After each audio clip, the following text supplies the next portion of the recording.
Coming up on Mountain News this morning, a Duke of Hazzard made a personal stop in Kentucky to fundraise for Appalachians. And Clark County begins to assess the damage left from the flood as businesses wonder when they can reopen. Dedicated to Eastern and Southern Kentucky, this is WYMT Mountain News this morning. Good morning and a happy Wednesday to you, Mountain family. I'm Amelia Lee here with you on this April 9th, and the time is now 5 o'clock, which means it's finally time to check on in with meteorologist Megan Dusmal this morning. And Megan, we've made it to Wednesday, 2 more days in this working week. And as the song says, everybody's working for the weekend. That's sure right. And the good news is after you're going through your day today, it'll start to warm up a little bit so you can get more excited for the weekend for some warmer temperatures, right? Well, here's a look at those current temperatures as you're heading out the door, and it's a little chilly out there. Remember, we're still under that freeze warning, and multiple cities in our area are below freezing. 32 degrees right at freezing in Jackson, 31 in Preston, 30 in Logan, 28 in Hazard, and 29 in Manchester. High temperatures for the day will be in the 60s. Amelia. Thank you, Megan. Hundreds of people packed the Forum in Hazard for an evening with Dukes of Hazzard star John Schneider. All the money raised will be distributed to flood victims by the Foundation for Appalachian Kentucky. Folks from 23 states and even Germany came to support the fundraiser, which was also Schneider's 65th birthday. That just goes to show you what kind of person he is. He is genuinely one of the nicest people. And Dee Dee, his wife, is as well. So they are just the greatest people that you'll ever meet. And I mean, this just shows what kind of heart that they have. In 1982, Schneider was given the key to the city when he first came to Hazard for a different benefit concert. But last night, he was named the King Duke of Hazard by Mayor Happy Moppolini. His wife, Dee Dee Sorvino Schneider, who is a Perry County native, was made a Duchess of Hazard. FEMA officials say the Disaster Recovery Center in Harlan County is now closed, but 16 centers will reopen today to help survivors of the February flood. The centers closed last week after the start of the severe weather. You can submit applications online through the FEMA app or by calling. The deadline is April 25th. Officials in Pike County announced there will be a question and answer session for people interested in the FEMA Voluntary Home Buyout Program. It will take place at 6 o'clock on April 15th. That's next week. The Pike County Library is hosting the event on the 3rd floor. Kentucky Emergency Management representatives and county officials will be on hand. The Kentucky River is continuing to flow outside of its banks. In Clark County, business next door to the water are assessing damage and trying to figure out when to reopen. Last night, officials also turned the lights on for some homeowners. Madison Carmouche has the latest on the historic new flooding. The Kentucky River in all its might, still showing a presence outside of its bank. It flooded out Proud Mary Barbecue Restaurant on the Fayette County line. Haley Walters, the co-owner, says the restaurant sustained 10 feet of Kentucky River water in its basement. A 15-minute drive away on the Clark County side is Halls on the River. You know, this is pretty high water, and it's pretty significant disaster. Carl Case is the owner of Halls on the River. He describes exactly how disastrous these floodwaters are for his business. The lower dining room is entirely submerged. There was 9 feet of water there, and then we had another 2.5 feet that we're dealing with. This watermark on the window is about 4 feet high. Second time in a month. The first time it got about 3 feet high. Down the street from Halls on the River is Ricky Harmon's home. His house is about 25 yards and 20 feet down from the river. The water got about 6 inches from the ceiling of the front of the bottom floor. The video shot inside by Harmon shows him treading waist deep. The one thing that we weren't able to get out, because we thought it would be safe, because it was put up way high, and a place of honor in the house is my daughter's ashes. Luckily, she was safe. Everything else floated away around her, but she stayed sitting there where she was supposed to be.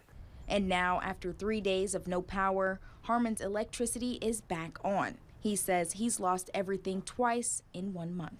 You know, nobody on the street lost their lives. You know, things can be replaced, people can't. In Clark County on the Kentucky River with photojournalist Darnell Crenshaw, I'm Madison Carmouche, WKYT. Harmon says he plans to move out. The owner of Halls on the River hopes to reopen Friday. A popular campground sustained heavy damage during the flooding along the Kentucky River. The Camp Nelson RV Park in Girard County suffered numerous losses. First responders joined property owners and campers to salvage what they could. The Kentucky River crested at 46.8 feet, making this one of the worst floods in more than 50 years. Owner Kenny Embry says it will likely take several weeks before campers are able to return. We were trying to clean out our storage room and bathhouse down here, and the water come up 4 foot in a matter of a half hour or so. Most of our campers are traveling construction people, traveling nurses. You know, they're here for 2 to 3 months at a time. Emergency officials say it is too early to determine the total monetary loss left behind by the flooding. Well, the recent floods devastated parts of the state, including Franklin County. Some neighborhoods in Frankfort remain underwater. Tyrone Mitchell lived in the Dolly Graham Park neighborhood all of his life. His parents lost everything in the 1978 flood. Now, Mitchell's home is halfway underwater and he's able to go inside. He says there is not much anyone can do until the water recedes. Like my grandmother said, always said, there's people out there worse off than you are.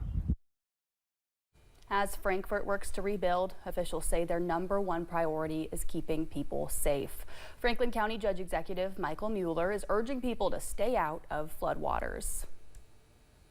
As those floodwaters slowly begin to crest, Governor Andy Beshear urges Kentuckians to be cautious during the cleanup process.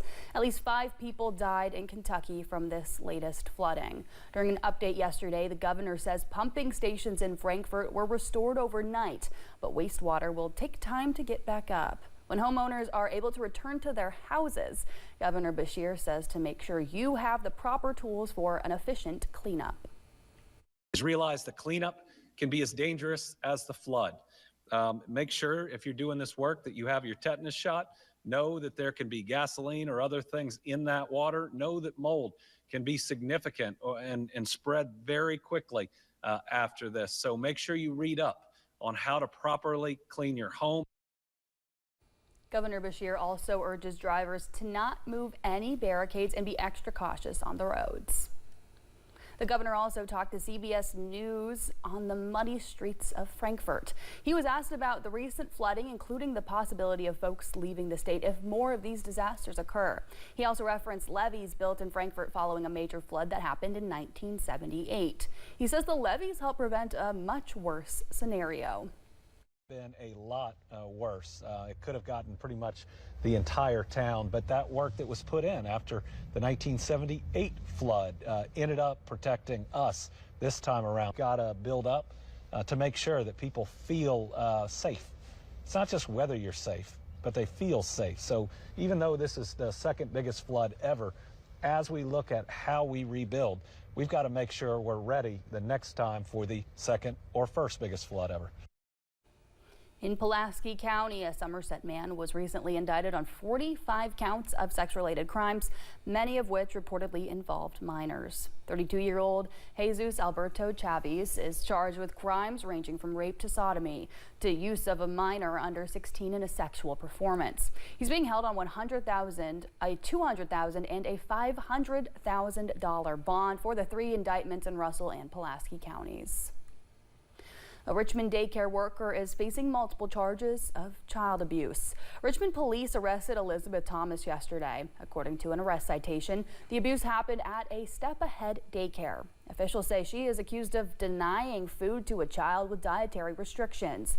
Thomas later admitted to losing her temper at work. She was taken to the Madison County Detention Center. Officials are planning a daytime repair for a road in Perry County. Transportation cabinet officials say Kentucky 2021 will be shut down due to breaks in the pavement.